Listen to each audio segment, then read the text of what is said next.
Assalamualaikum warahmatullahi wabarakatuh, sahabat R-Movie. Melanjutkan dari episode sebelumnya, setelah berhasil menangkap Archie hidup-hidup, dalam perjalanan mereka diserang oleh Caleli dan tentaranya. Sasaran mereka hanyalah Archie. Melihat itu, Turgut dan Alpennya langsung mengejar para tentara tersebut. Di samping itu, melihat kondisi Archie yang terluka parah, Besungur mencoba untuk mempertahankannya agar tidak mati. Sementara itu, Turgut dan pasukan Alpennya berhasil menghabisi semua tentara tersebut. Kemudian berkata, Ismihan tidak pernah berhenti bermain. Dia merencanakan segalanya. Lalu Kutan bertanya, "Sekarang bagaimana, Beim?" Dan Turgut menjawab, "Sekarang Archie harus hidup. Ayo, Alpen." Kemudian Turgut bertanya tentang bagaimana kondisi Archie, dan Acar menjawab, "Sepertinya dia tidak akan selamat, Beim. Dia akan mati." Seketika, hal yang disayangkan terjadi. Archie menghembuskan nafas terakhirnya di hadapan mereka. Menyaksikan ini, Turgut berkata, "Itu tidak baik bahwa dia mati. Keadilan tidak bisa ditegakkan seperti ini. Banyak orang tak bersalah akan mati. Semoga Allah menolong kita." Sementara itu, di Yenisehir, Ismihan berkata, "Kau tampak begitu percaya diri. Hal apa yang kamu tahu dan kami tidak tahu?" Kemudian Osman mengatakan, "Kalian berbaris menuju penyergapan." Mendengar ini, Yakub berkata, "Kami mengetahui penyergapan itu."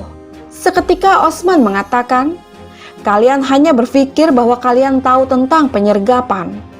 Tapi ini tentang penyergapan itu sendiri. Jangan remehkan Naiman. Dia menyesatkan informasi kalian. Dia memiliki mata-mata di antara kalian. Dia menarik kalian ke dalam jebakan. Yakub Bey, apakah kau mengirim Alpen ke tanah Candar Bey?" Dan Yakub menjawab, "Tidak. Aku di sini dengan 20.000 penunggang kuda." Lalu Osman mengatakan, "Kalian pikir semua tentara Naiman akan mendatangi kalian?" Seketika Candar mengatakan, "Kami tidak berpikir, Osman Bey, tapi kami mengetahuinya." Namun Osman berkata, "Candar Bey, aku bilang dia punya mata-mata di antara kalian. Karena dia tahu kalian ada di sini dengan segenap kekuatan kalian, dia telah mengubah rencananya. Pertama, dari utara, Nokers mulai memasuki tanah kalian. Noker lainnya mulai menyerang ke sayap Karasi Bey. Jika kalian ingin mengalahkan musuh, kalian harus berpikir seperti dia. Dia tahu semua tentara Yakub Bey ada di sini. Dan kalian tidak memiliki perbedaan dan trik dalam gerakan kalian. Inilah pasukanmu, berdiri di sini seperti tembok.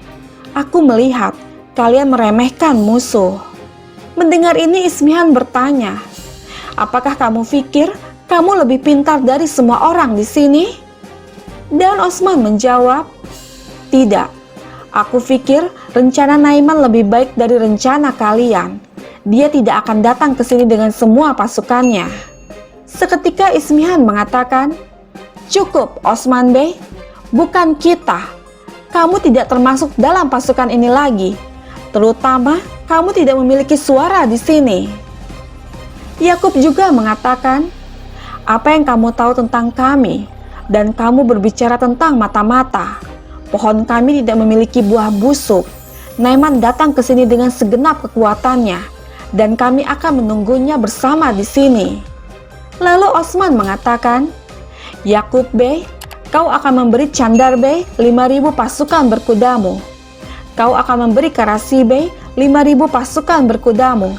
Jika tidak, mereka akan menghancurkan kita." Mendengar ini, Candar bertanya, "Bagaimana jika dia benar?" Seketika Ismihan mengatakan, "Osman Bey tidak mengatakan yang sebenarnya.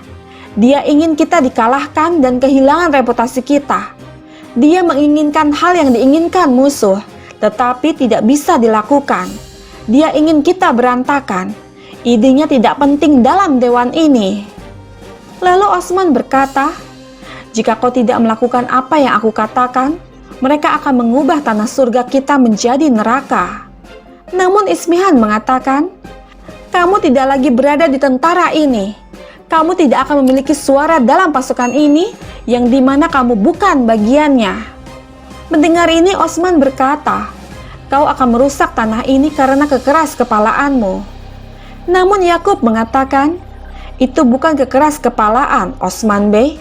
Kami yakin dengan langkah kami. Kamu akan lihat bahwa kami akan menang. Seketika Osman mengatakan, kita tidak bisa menang dengan langkah ini. Kita hanya bisa hancur. Ketika dia membakar Candarit dan Karasit, dia akan mengepung kita dari utara dan selatan. Dan dia akan mengepung pasukan kita. Valide Sultan, jika kita melakukan ini, kekalahan tak terelakkan. Namun Ismihan mengatakan, Osman Bey, cukup. Jika kamu tidak ingin menunggu di ruang bawah tanah selama pertempuran, kembalilah ke sukumu. Jangan buang waktu kami lagi. Mendengar ini Osman mengatakan, jika kau meremehkan kata-kataku seolah-olah kau berada di menara Fir'aun, Naiman akan membangun menara dengan kepalamu. Jangan lupa apa yang aku katakan, dan ini kata terakhirku.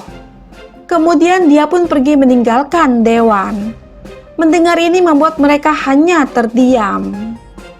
Tidak lama seorang Alpen datang menemui Osman di luar mansion seraya berkata, Bey, Orhan Bey, dia diracun.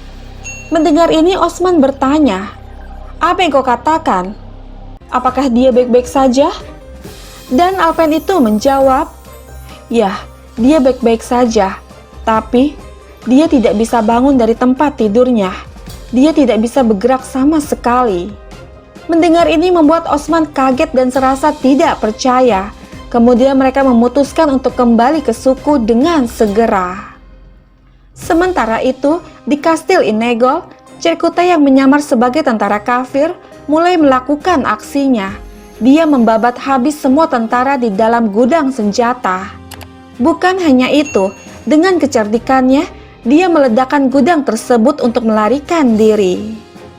Beralih ke kamp pengembara, masih terus menemani putranya, Malhun berkata, ujian berat macam apa ini? Tapi, kamu akan lulus ujian ini. Kamu adalah anak laki-lakiku yang kuat. Kamu akan berdiri. Tidak lama terdengar suara drum menandakan kedatangan Osman dan pasukan Alpennya. Dengan tergesa-gesa, Osman memasuki tenda dan melihat keadaan Orhan yang terbaring lemah tidak berdaya. Kemudian Malhun langsung memeluknya seraya berkata, Osman, mereka melemahkan anak kita. Mereka mematahkan sayapnya. Menyaksikan ini Osman berkata, jangan menangis, Malhunku. Hatiku sakit saat kamu menangis. Jangan menangis. Tangan dan sayap kita akan sembuh. Itu akan sembuh. Ya, itu akan sembuh. Dia akan baik-baik saja. Dia akan baik-baik saja. Dia akan sembuh, Malhun. Kamu akan kuat. Alhamdulillah, dia memiliki ibu sepertimu. Dia berdiri di belakangnya seperti gunung. Malhun, kamu akan berdiri tegak. Kamu akan berdiri tegak dan membiarkannya sembuh. Dia memiliki ibunya di belakangnya seperti gunung. Jangan kehilangan imanmu. Jangan kehilangan imanmu. Dia akan baik-baik saja. Tidak lama Kumar Abdal datang memasuki tenda. Kemudian Osman bertanya, katakan padaku, apa yang terjadi padanya? Dan Kumar Abdal menjawab, aku tidak dapat menemukan racunnya, Beim. Itu tidak membunuhnya, tetapi melumpuhkannya. Dia tidak bisa menggerakkan tubuhnya. Mendengar ini Osman bertanya, apa? Racun macam apa ini? Dan Kumar Abdal menjawab, kami tidak tahu, Beim.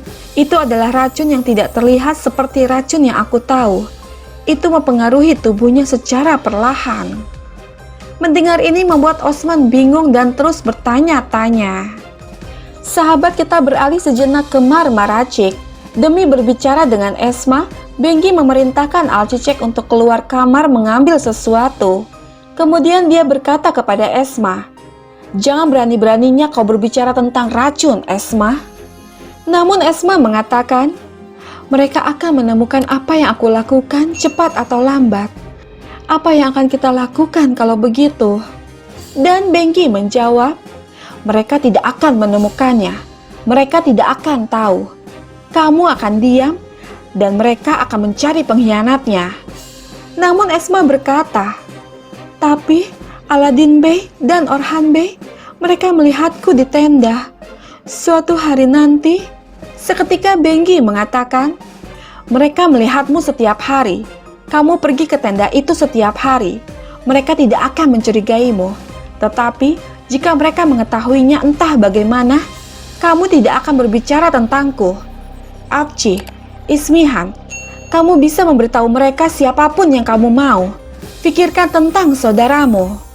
Lalu Esma berkata, kau menyebabkan masalah ini, Bengki Hatun. Alcicek yang ternyata sedari tadi mendengar percakapan mereka dari balik pintu, dengan penuh amarah berkata, apa yang kalian bicarakan? Esma, ibu, bagaimana bisa kau melakukan hal seperti itu? Seketika Bengki membungkamnya seraya berkata, kamu akan mengumpulkan semua orang di sini. Namun Alcicek mengatakan, biarkan mereka datang. Apa yang telah kalian lakukan? Mengapa kau melakukan pengkhianatan seperti itu? Esma, katakan sesuatu padaku. Esma, Esma. Namun Esma menjawab, aku terpaksa melakukannya. Mereka memaksaku melakukan itu untuk adikku Alcicek Hatun. Mendengar ini membuat Bengki semakin geram dengan apa yang diucapkan Esma. Sahabat, kita kembali lagi ke kamp pengembara. Malhun berkata, ini adalah titik tersulit menjadi seorang ibu. Anakku menderita dan hatiku seperti neraka. Mendengar ini Osman mengatakan, serigala lahir dari serigala. Selama dia memiliki ibu sepertimu, jangan khawatir, dia akan mengatasinya. Dia akan mengatasinya. Tetapi mereka yang mematahkan dahanku, mereka yang melakukan ini pada anakku, aku akan merobek jantung mereka dengan tanganku sendiri. Dan Malhun mengatakan, ya, kita akan melakukannya.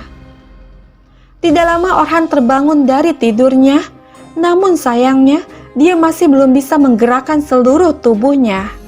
Kemudian dia meminta ibunya untuk membantu membangunkannya, lalu berkata, ayah, aku berharap kau tidak melihatku begitu lemah. Mendengar ini Osman bertanya, anakku, apa yang kau katakan? Ini tidak pantas untukmu. Kamu akan pulih. Kamu akan pulih dengan izin Allah. Namun Orhan mengatakan, Kumar Abdal, dia tidak bisa menyembuhkanku. Tidak peduli apa yang dia lakukan, ayah. Mulai sekarang, aku adalah beban bagimu. Mendengar ini Malhun mengatakan, seorang anak tidak pernah menjadi beban bagi ibu dan ayahnya. Aku menggendongmu di perutku selama 9 bulan. Aku bisa menggendongmu di punggungku sampai aku mati. Lekas pulih anakku, lekaslah pulih. Namun Orhan bertanya, seperti inikah bagaimana aku akan pulih, ibu? Seperti inikah orang yang sehat? Aku bahkan tidak bisa menggerakkan lenganku. Aku adalah beban bagimu. Aku membebani pundak ayahku dan adikku. Mereka mengubahku menjadi penyesalan, ayah. Seketika Osman mengatakan, sekarang lihat aku, kamu tidak membebaniku atau sukumu. Anakku, kamu adalah rahasiaku, kamu adalah anak pertamaku, kamu tidak akan menyerah putraku. Hari ketika kamu mengembalikan jarimu ke tempatnya, aku mengenalmu hari itu. Kamu kuat, kamu tidak akan pernah menyerah, kamu akan baik-baik saja. Dan orang yang melakukan ini padamu, kamu akan menanyai mereka dan membuat mereka membayarnya. Lalu Malhun mengatakan, ya, kita akan melakukannya.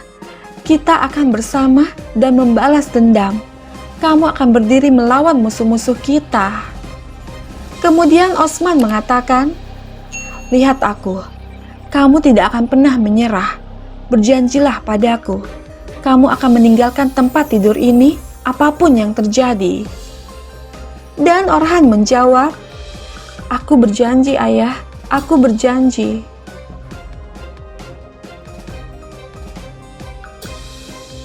Sahabat, bergabunglah terus bersama kami untuk mengetahui kisah selanjutnya.